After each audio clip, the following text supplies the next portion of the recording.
normalmente é chamado para interpretar o mundo. Eu hoje quero pedir-lhe uma coisa ligeiramente diferente. Vamos ajudar as nossas empresas a prepararem-se precisamente para o mundo que tentamos analisar, porque de facto o risco geopolítico deixou de estar nos gabinetes dos Ministérios dos Negócios Estrangeiros e passou a estar na logística, passou a estar na energia, na cibersegurança, nos seguros e nas decisões de investimento. Aliás, o World Economic Forum fala que 2026 é um ano de competição, é a era da competição. O que é que significa isso fora de Davos para uma empresa, por exemplo, portuguesa, que compra, exporta, transporta e gera pessoas?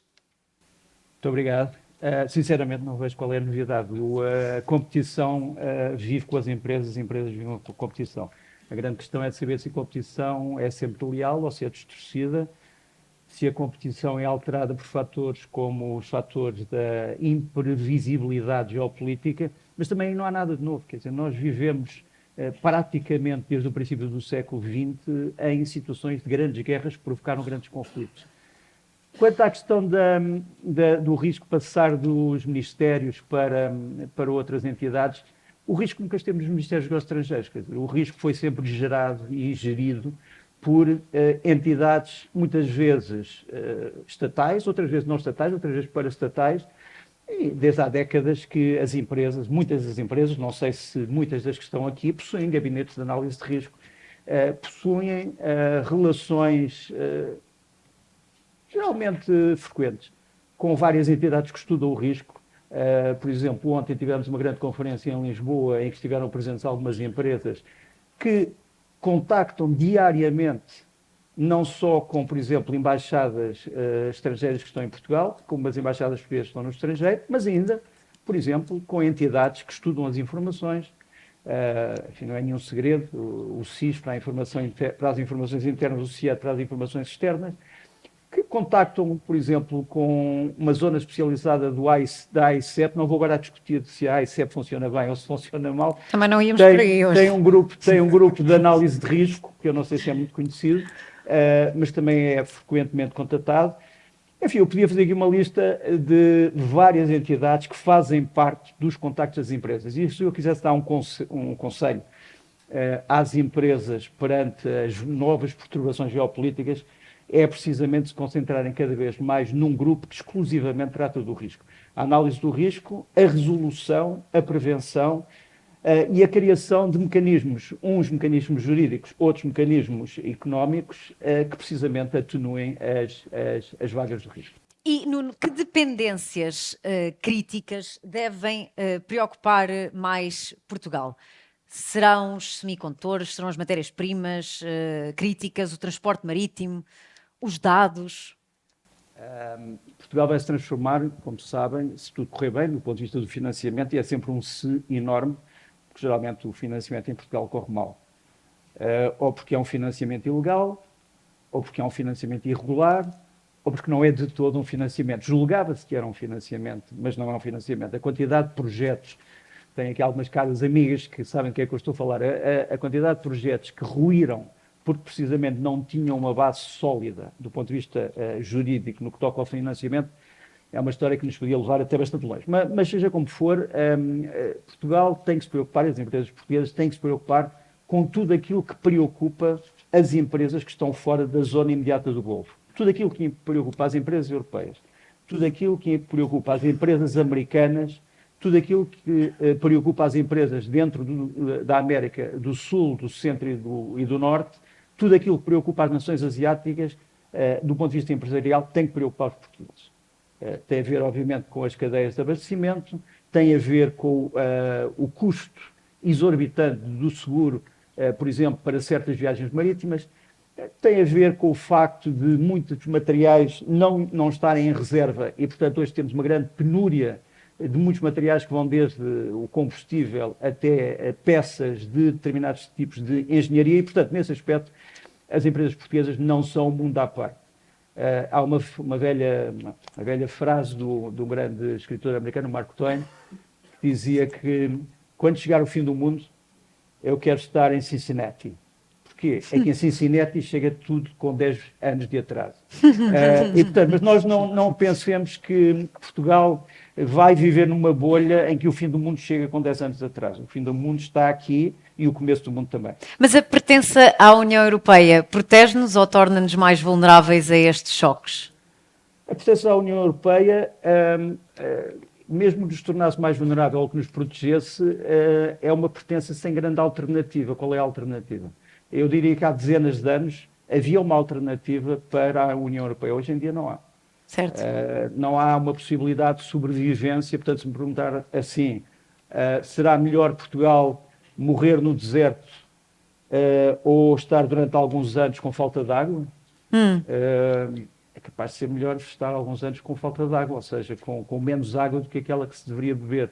Portanto, na União Europeia, não sendo um modelo perfeito, é neste momento, um modelo capaz de proteger os seus países das crises. Agora, se me disser assim, é uma arma mágica? Não é. A União Europeia, obviamente, que tem hoje profundos problemas, que, aliás, têm sido analisados. Eu tinha aqui trazido uma lista esta conferência que eu estava a referir, que se deu ontem de manhã, delineou cerca de, não se assustem, cerca de 55 possíveis cenários conflituais para o mundo atual. Desde conflitos que vão desde conflitos armados, entre Estados, até conflitos em que um dos membros é um Estado e o outro membro é uma entidade não estatal ou paraestatal, até conflitos do ponto de vista económico, até formas ilegais ou irregulares de competição no que toca à indústria, até ao roubo de patentes, etc. Enfim, elencaram-se ali cerca de 55 pontos de conflito. Eu trouxe só aqui 15 pontos de possível... Peço desculpa, estou-me a desviar do script. Não, ora essa, não se preocupe. Mas dizia eu, trouxe aqui só 15 dos que me pareceram mais relevantes e que têm a ver com relações entre entidades que podem ou não gerar conflitos mais ou menos acesos, ou que já estão a gerar. As relações entre os Estados Unidos e a União Europeia, as relações entre os Estados Unidos e a China, as relações entre os Estados Unidos e a Rússia, as relações entre a União Europeia, o leste da Europa e os chamados países neutros da Europa, estou-me a lembrar aqui sobretudo da Suíça, as relações entre a NATO, a União Europeia e os Estados Unidos, as relações entre a União Europeia e os países do Golfo, as relações entre a União Europeia e a periferia do Golfo, que abrange, por exemplo, a Jordânia, o Egito, etc., as relações entre a União Europeia e a China, as relações entre a União Europeia e aquilo a que se chamam os novos países simpáticos, que são o Japão, a Coreia do Sul, Taiwan e as Filipinas, as relações entre a União Europeia e a Índia, as relações entre a União Europeia e a CPLP, onde Portugal obviamente teria uma palavra importante a dizer, as relações entre a União Europeia e os chamados BRICS, as relações entre a União Europeia e a Rússia, que estão agora, como sabem, expostas à vista de todos, com várias declarações que às vezes aparecem polémicas, as relações entre a União Europeia e a África não CPLP, as relações entre a União Europeia e a América Latina. Sobretudo, 3 países que têm dialogado muito, nós falamos muito do Mercosul, mas há 3 países neste momento essenciais para a União Europeia, o Chile, o Uruguai e a Argentina, aos quais devemos prestar mais atenção. Dentro destes pontos que podem gerar conflitos, Portugal tem interesses naquilo que nós costumamos chamar o triângulo estratégico, portanto, a relação transatlântica, a relação com a União Europeia e a relação com a CPLP, mas que hoje já muitas pessoas falam já não é um triângulo estratégico, mas no que alguns já designaram o monstro das 6 cabeças. O monstro no sentido bom, não é no sentido o monstro vai comer pessoas, é o monstro que vai proteger pessoas. Há um filme de desenhos animados em que os monstros são bons. Portanto, imaginem esse filme de desenhos animados. Monstros, como se costuma dizer, fofinhos. Fofinho agora também é uma palavra que entrou já no vocabulário político português. Mas seja como for, as relações já não seriam, digamos, geralmente com estas 3 entidades, mas individualmente com os Estados Unidos, com a Rússia, com os Estados Unidos, com o Reino Unido, com a Austrália, com o Japão, com a CPLP, com o Brasil, especialmente dentro e fora da CPLP, com Angola, dentro e fora da CPLP, com a União Europeia, com a Alemanha, também especialmente, e com a China.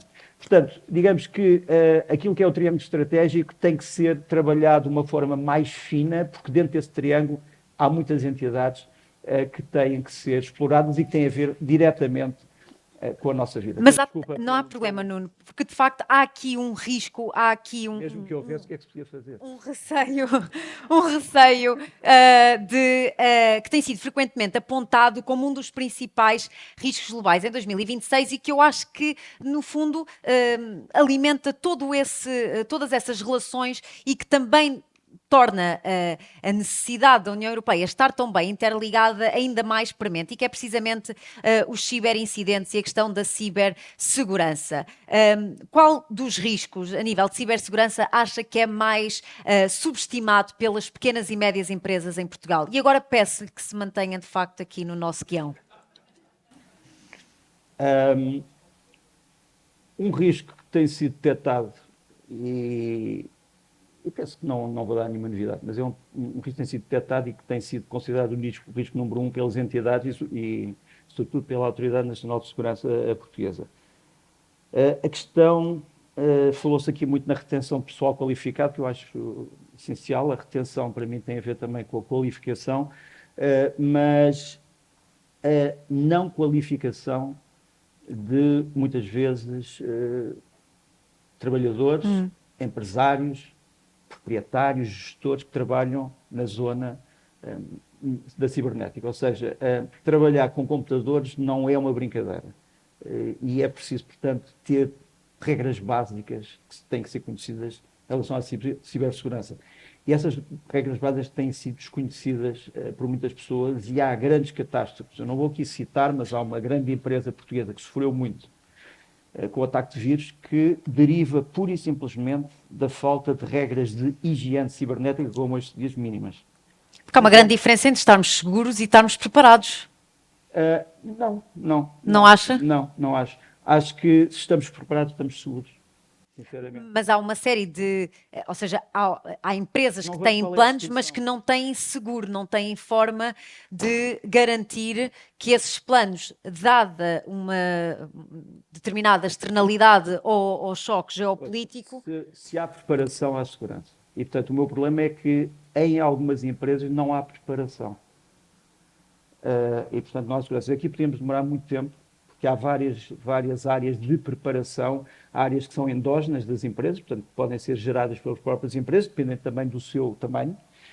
Há áreas exógenas, portanto, as empresas podem, obviamente, recorrer a um consultor externo ou a entidades que são especializadas nessa consulta, ou há outra entidade, ou há outra possibilidade que eu acho que Portugal tem explorado pouco, que é haver, assim como há uma Autoridade Nacional de Segurança, devia haver uma Autoridade Nacional de Segurança empresarial do ponto de vista cibernético. Ou seja, o Estado não se pode divorciar do apoio às empresas também no aspecto da consulta em termos de segurança cibernética. E esta entidade não existe neste momento.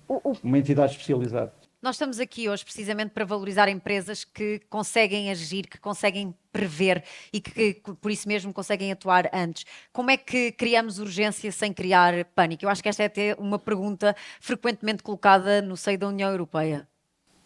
Como é que criamos urgência sem criar pânico?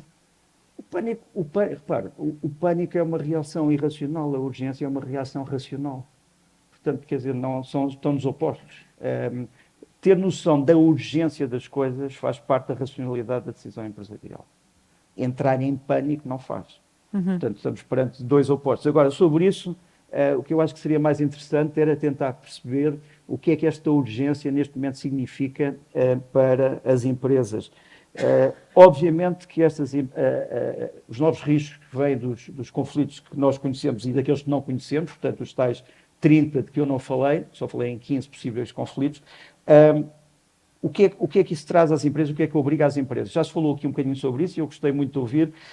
O problema da diversificação é um problema muito importante.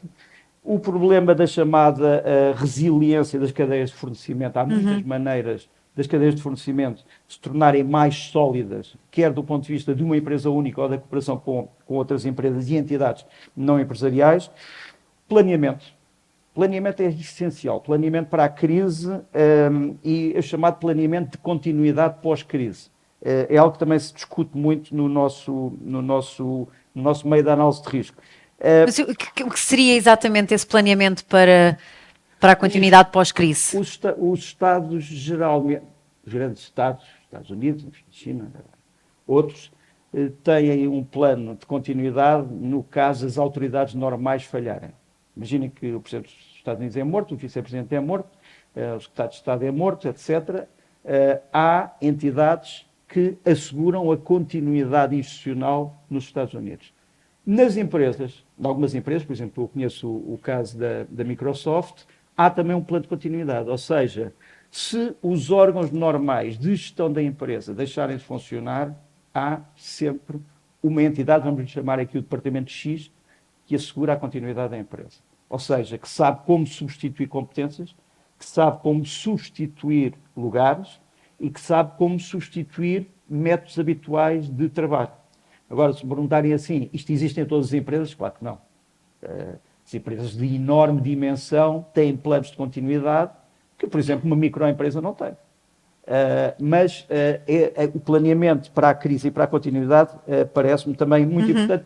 Já agora, dentro do plano de continuidade, uma das coisas que costuma fazer, agora não vou falar da Microsoft, mas há outras empresas, é, por exemplo, o treino e a habituação para situações de stress. Nós ouvimos falar disso muito em relação aos bancos, não é? Que os bancos fazem treinos de stress para saber se estão realmente habilitados para uma grande crise financeira. Muitas empresas fora do setor bancário fazem também isso. Assim como os militares fazem exercícios militares, há empresas que também fazem esses treinos para a habituação ao stress e para testar o seu próprio stress. Eu não quero aqui gastar muito mais tempo, mas gostava também de salientar duas coisas que são importantes para mim e que tenho visto. As empresas cada vez mais têm que se aconselhar no que toca aos regimes contratuais.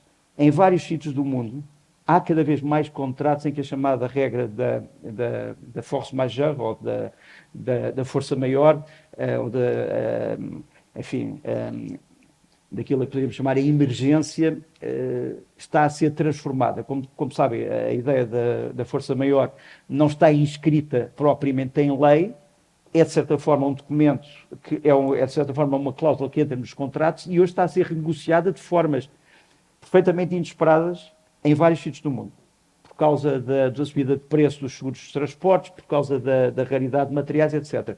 E, portanto, haver uma reunião empresarial em Portugal só sobre renovações e discussão sobre os novos contratos pós-crise ou durante a crise era para mim muito importante. Tinha que juntar, obviamente, juristas e empresários, não é? E parece-me isso essencial. Mas peço desculpa, já estou a demorar muito do seu tempo. Não, era só mesmo precisamente para terminarmos com, no fundo, uma leitura sobre aquilo que são os riscos a nível de geopolítica no caso das pequenas e médias empresas. Porque o Nuno dizia, e bem, que em pequenas e médias empresas nem sempre há esse regime de continuidade, nem sempre há esse pensamento estratégico, mas então o que podem as pequenas e médias empresas fazer para se tornarem menos voláteis a tudo aquilo que precisamente falamos semanalmente a nível geopolítico? Eu acho que uma pequena empresa, e mesmo uma empresa em nome pessoal, não pode estar imune, não pode estar alheia a uma questão, voltamos outra vez ao Cincinnati e ao Mark Twain. Não pode esperar que o mundo só acabe 10 anos depois em Lisboa ou em Cacilhas. Cada empresa tem que se ligar aos circuitos de informação. E agora a questão é, que circuitos de informação? As televisões, as rádios, as redes sociais. Como dizia o padre João Seabra, saudoso padre João Seabra, livra-nos Deus dos teólogos. Não vamos para, digamos, aqueles que fazem da informação. Eu tenho muito respeito por isso, eu trabalho numa empresa de informação já há várias décadas. Eu sou uma pessoa velha, não tão velha como o Adamastor, mas sou uma pessoa velha, portanto já trabalho lá há muito tempo. Mas quando eu falo de informação, não falo a ligação da empresa aos mídias, não é isso. A empresa deve estar ligada a centros, digamos assim, privilegiados de informação. Há centros, enfim, há entidades, eu já falei aqui de duas entidades, os Serviços de Informações Portugueses, falou no Ministério dos Estrangeiros, acho que também não é mau contatar o Ministério dos Estrangeiros, não é mau contatar a AICEP, não é mau, penso eu, contatar aquilo que eu chamaria o gabinete de risco e de informação de uma empresa maior, mesmo que seja um competidor, mesmo que seja um rival. Quer dizer, a empresa pequena e a empresa micro pessoal pode ter relações contratuais com uma outra empresa que lhe fornece a informação adequada sobre situações de risco. Agora, mais uma vez, o Estado deve ou não ter um papel de auxílio nesta obtenção de informação para o risco, sem dúvida. Por isso é que eu digo, isto devia ter sido feito ontem. Quer dizer, uma entidade especializada que ajuda as empresas na obtenção de informação sobre risco geopolítico, geoeconómico, era para mim essencial. Eu acho que a conclusão que fica desta nossa conversa, Nuno... Eu estava aqui a dizer trabalhos de casa, mas o Estado também devia fazer trabalhos de casa, não são só as empresas. Eu acho que, de facto, a conclusão que fica é que, no mundo de risco sistémico, claro que a prevenção não elimina a incerteza, mas ajuda a criar métodos, ajuda a transformar essa incerteza em dados, até mesmo em cultura organizacional e em capacidade de resposta. E é precisamente esse o espírito que o prémio que se segue reconhece e, portanto, uma salva de palmas para o Nuno Rogério. Muito obrigado. Há um velho princípio que eu e o Nuno Pinto Magalhães estudámos na Faculdade de Direito, que é o princípio da pacta sunt servanda. Os contratos são para ser cumpridos. Eu tinha prometido também falar um bocadinho sobre a inovação e, portanto, mais uma vez vou violar as regras. Vai completamente aqui, depois de eu encerrar o painel. Muito bem. Regras. É uma espécie de revolta na Bounty, mas de qualquer maneira... Aproveito, isto em televisão não permitiu. A inovação tem também muito a ver com o risco e com a capacidade da empresa a lidar com o risco. Eu estive num colóquio já há mais tempo no Reino Unido só sobre isso, sobre aquilo a que a inovação podia contribuir para diminuir o risco das empresas. Falou-se muita coisa, mas eu selecionei aqui 2 ou 3 pensamentos para agora. Por exemplo, a criação, através de, possivelmente, consórcios de empresas, de novos software para tratar a questão do risco. Portanto, novos programas informáticos para analisar o risco, quer por análise de dados, quer por comparação de dados, quer por interferência da inteligência artificial, o uso da inteligência artificial também em novas plataformas informáticas para a compreensão do risco e para a medição do risco, é para mim muito importante e há várias empresas que já estão, eu não vou aqui revelar uma coisa que não devia revelar, há, por exemplo, uma empresa portuguesa que neste momento faz parte de um consórcio chamado Pick a Crisis, escolha uma crise, em que há, no fundo, uma espécie de uma listagem de possíveis crises, há uma ligação à análise de grandes dados e depois há respostas que vão sendo dadas à medida que o utilizador precisa delas. E o Pick a Crisis é algo que daqui a uns anos vocês vão ouvir falar, se calhar sob outro nome, não sei, pode até ser roubada esta patente, mas é muito importante a criação de novos programas informáticos em termos empresariais para lidar com as crises. E outra coisa, também que saiu desta conferência, pensamento a médio e longo prazo. As empresas, muitas vezes pressionadas com o próprio risco de sobrevivência, e como nós sabemos, infelizmente em Portugal, o principal risco para as empresas em Portugal continua a ser o risco da sobrevivência. Não podemos esquecer-nos, não estamos num país rico. Ou melhor, estamos num país pobre que tem pessoas ricas. Angola é um país rico que tem pessoas pobres, mas estamos num país onde muitas empresas têm que lidar com a sobrevivência. Mas o pensar a médio e longo prazo e fazer planeamento a longo prazo é também essencial no que toca à inovação. E há plataformas hoje a serem treinadas para o planeamento a longo prazo. Peço desculpa. Não, nós é que agradecemos este momento.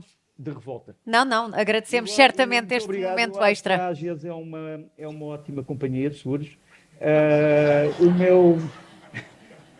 Infelizmente o meu filho há uns anos atrás quase perdeu a vida num acidente estúpido e foi a AGES que ajudou em muitas das coisas e também nisso fico agradecido. Quando uma pessoa vê uma, enfim, eu ia dizer uma quase criança, já não era uma criança, mas era quase no chão, a perder sangue e a dizer que só se lembra do telefone da mãe e que a seguir vai morrer, pensamos 2 vezes. Mas a AGES estava lá e também, portanto, nisso, vejo aqui também uma espécie de um anjo sem asas. Muito obrigado. Obrigada.